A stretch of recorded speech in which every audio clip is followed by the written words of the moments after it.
Les deseo agradable tiempo. Gracias por acompañarnos en la edición digital 2020 del Coloquio Internacional de Hermetismo y Cosmovisiones en Hispanoamérica. El hombre primitivo tiende lo más posible a vivir en lo sagrado, que es potencia, realidad por excelencia. Lo sagrado es un modo de ser, como lo es lo profano. José Lucas Saurín. La pantera, el tótem de Pitol. El doctor Alejandro Hermosilla señala que La pantera es un cuento que data de 1960. Aparece por primera vez en el número 15 de la revista La Palabra y el Hombre, y más tarde se insertaría en No hay tal lugar, en 1967, con una serie de pequeñas modificaciones. De acuerdo con el imaginario popular, la pantera es un animal sagrado, un espíritu de poder, que pertenece al grupo de los felinos totémicos. Se le vincula con el chamán, término que se considera sinónimo de hechicero, mago, curandero u hombre medicina. Ambos personajes forman parte del relato que se analizará en este texto. En dicha historia se narra el íntimo y el mágico encuentro entre estos dos seres que nos muestran una realidad espiritual que se encuentra más allá de lo que se conoce y a la que muchas veces se prefiere dar el tono o la etiqueta de fantasía, ya que escapa a la llamada lógica racional de la sociedad humana. Un niño, que devendrá más tarde en hombre, añora la repetición de una visita que marcó sus horas de descanso apenas unas noches antes, mediante la cual, inmerso en el mundo de los sueños, vislumbró la figura de una pantera negra rodeando su cama. Su primera reacción fue asustarse, motivo por el cual el felino desapareció sin poder entregarle el mensaje que le llevaba. Durante mucho tiempo este hecho persiguió el comportamiento del infante, mismo que trataba de revivirlo con imperiosa desesperación mediante juegos sobre panteras y cazadores, o la lectura de libros sobre aventuras en la selva. Sin embargo, poco a poco su imagen se desvaneció.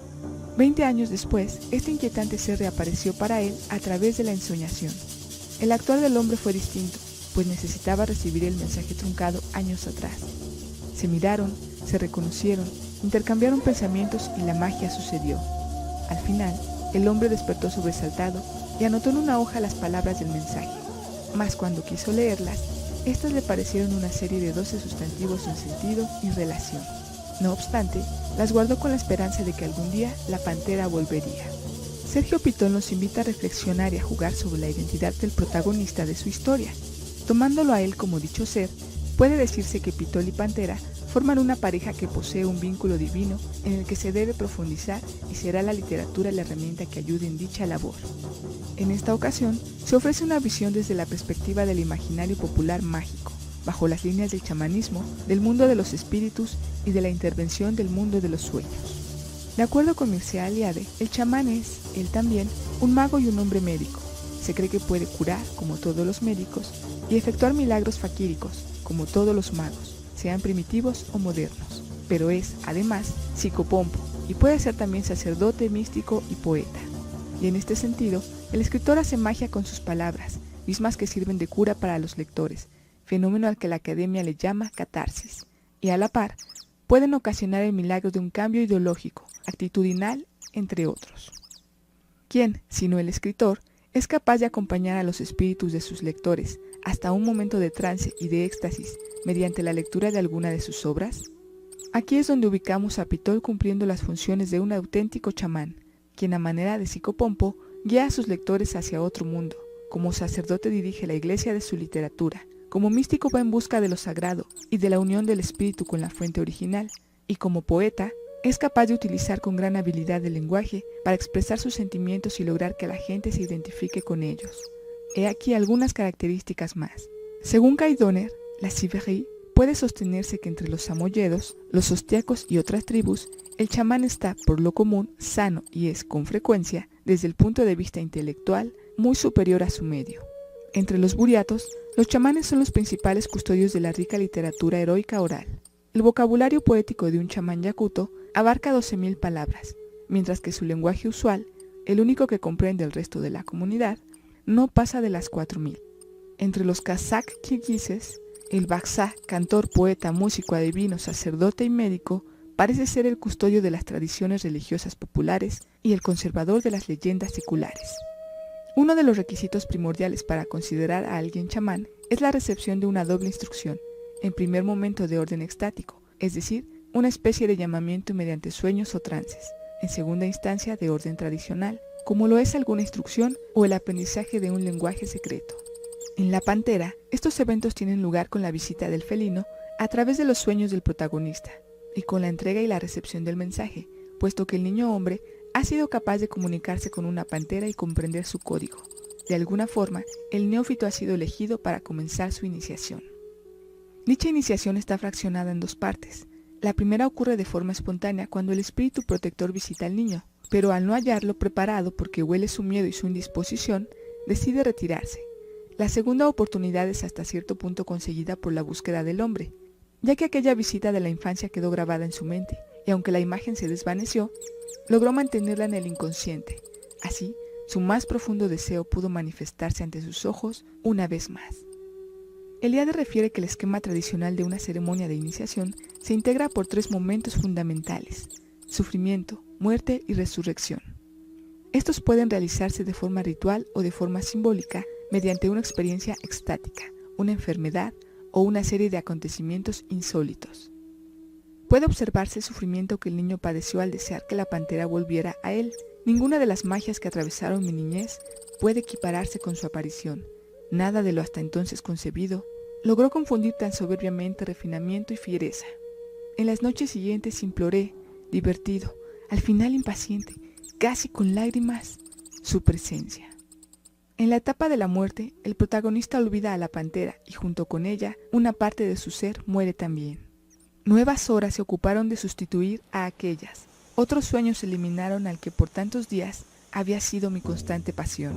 No solo llegaron a parecerme tontos los juegos de panteras, sino también incomprensibles al no recordar con precisión la causa que los originaba. Pude volver a preparar mis lecciones, a esmerarme en el cultivo de la letra y en el apasionante manejo de colores y líneas. Asimilación de la personalidad del tótem, espíritu versus materia. La creencia popular sostiene que además de cuerpo, el ser humano está integrado de un espíritu o alma. Dicho componente es el encargado de viajar hacia la tierra de los espíritus cuando se muere o se simula hacerlo al dormir. Puede viajarse entre diversos planos o mundos, hecho que algunos llaman viaje o proyección astral. Esta excursión se realiza en ambos sentidos, es decir, de igual manera los espíritus o seres que allí habitan pueden venir a esta dimensión. En la cinta El abrazo de la serpiente de Ciro Guerra, lanzada en el año 2015, el chamán es denominado como el movedor de mundos, ya que entre sus facultades está capacitado para viajar entre los planos de la existencia a placer y voluntad, pero sin perder de vista el propósito sagrado de su misión. Es durante estos viajes que de forma primordial necesita la ayuda y la protección de sus guías. Estos maestros se clasifican en espíritus protectores y espíritus auxiliares, quienes más tarde serán los compañeros y guardianes del chamán. Ambos tienen diferentes características o funciones. Un espíritu protector es denominado también como tótem y pertenece a una categoría de espíritus con mucha fuerza, que se ubica debajo de los seres semidivinos. De acuerdo con Chevalier, se trata de un término algonquino, cuya verdadera significación es guardián personal o potencia tutelar que pertenece a un hombre tomado individualmente. Está representado a menudo en su medicina, paquete fetiche o pintado sobre sus vestidos o sus objetos personales en forma de un retrato o de un símbolo. En este caso, el tótem se halla presente en una de las posesiones personales del escritor chamán, su cuento La Pantera. Los espíritus auxiliares, familiares o custodios están subordinados al espíritu protector y es este quien se los otorga al chamán. Suelen presentarse durante los sueños y cada vez que son llamados por el chamán o regañados por el tótem. La mayoría de estos familiares adopta formas animales, como lo menciona Eliade, y como ejemplo se encuentran el zorro, el búho, el oso, el perro, el tiburón y toda clase de espíritus de las montañas son auxiliares poderosos y eficaces. Dentro de la tribu de los Goldes, Eliade refiere que la pantera es llamada el jarga. Se conoce como pantera a un grupo de felinos que comparten ciertas características, el jaguar, el leopardo y la pantera, cuya designación depende del color de su pelaje. Posee la capacidad de rugir y suele ser demasiado sigilosa, por lo que se le conoce como el fantasma de la selva. Como tótem, la pantera es extremadamente poderosa. como la mayoría de los grandes felinos, es un símbolo de ferocidad y valor, encarnando agresividad y poder. La musculatura de la pantera le permite utilizar más de 500 músculos voluntarios a voluntad, y cuando actúa como animal totémico o ayudante, refleja la capacidad de realizar una variedad de tareas a la vez. Además, la pantera es solitaria, libre y excelente escaladora.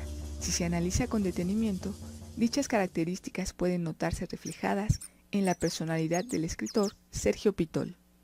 En la Biblia del chamanismo, a la pantera se le considera como un ser dual, residente del inframundo que al mismo tiempo es sagrado. Los algonquinos y Ojibwa consideraban que la pantera vivía en el inframundo y tenía una reputación poco agradable.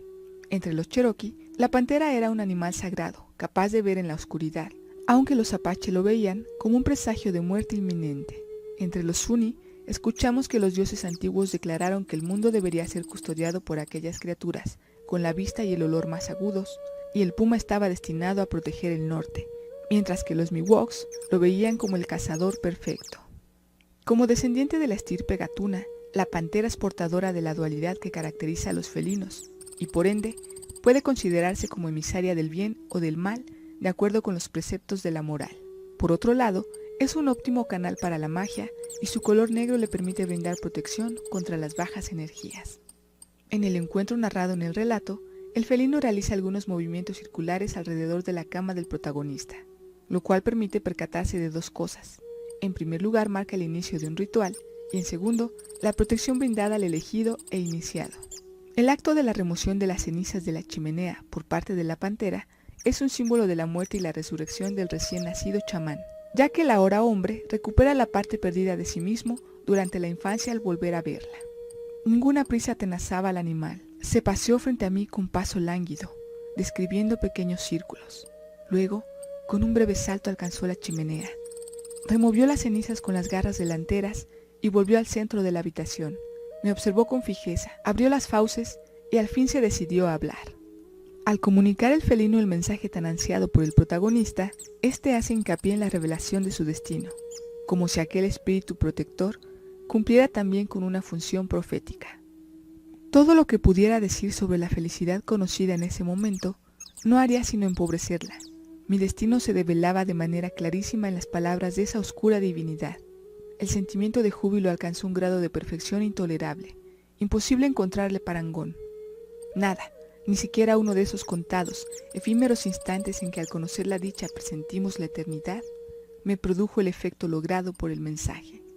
Resulta interesante la mención de la selva en la historia, debido a que se considera como un símbolo del más allá, de acuerdo con Eliade, por lo que funcionaría como una puerta a otros mundos, al lugar de donde proviene la pantera. Aparecen dos cifras que llaman la atención de los lectores, el número 12 y el número 20. De acuerdo con la numerología general, el 12 se reduce a un solo dígito mediante la suma del 1 y del 2.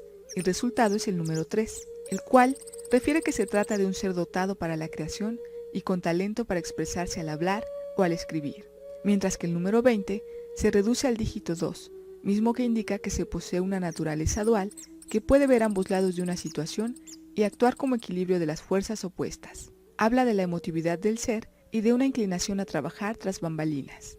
Las características halladas en la numerología corresponden en buena medida a las aptitudes que debería poseer cualquier hombre de letras. Tal es el caso del autor de La Pantera. Y estos podrían ser quizá los indicios del destino que le fue revelado.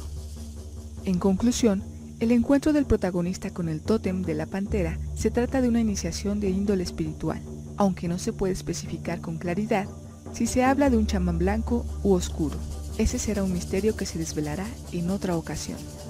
Sin duda alguna, Sergio Pitol se caracteriza por ofrecer pequeños indicios a través de la literatura que creó del camino mágico que logró recorrer. La pantera es un gran ejemplo de ello.